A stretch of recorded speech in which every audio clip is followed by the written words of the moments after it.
Foster was more afraid of his father than the Japanese bombing his family. So was his younger brother Ricky.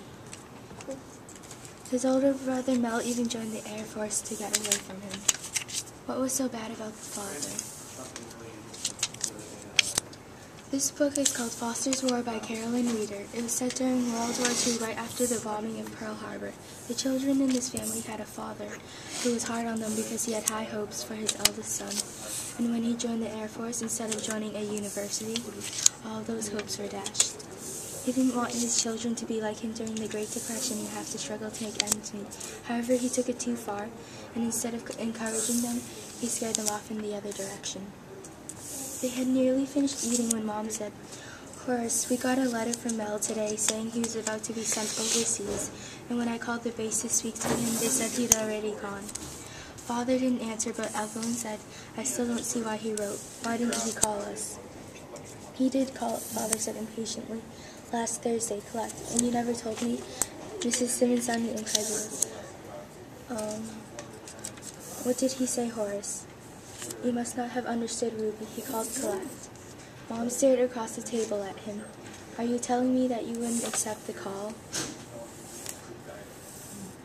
This was the last time Mel called before the battle that he died in, the call that his father refused to take.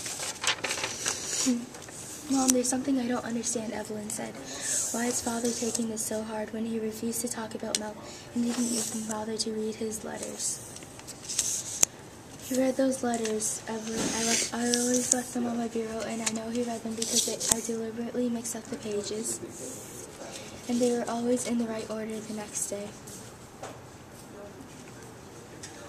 "I didn't think Father even liked Mel," Ricky said, and the others nodded their agreement. Mrs. Simmons said quietly, "Your father thought the sun rose and set on that boy. He was hard on him because he had great plans for his future, but instead of helping Mel get ahead in life, he drove him away." "You knew," Foster asked, "knew that Mel joined up to get away from Father?" "Of course I knew. Do you think I'm blind? Do you think I don't see that all of you are terrified of your father?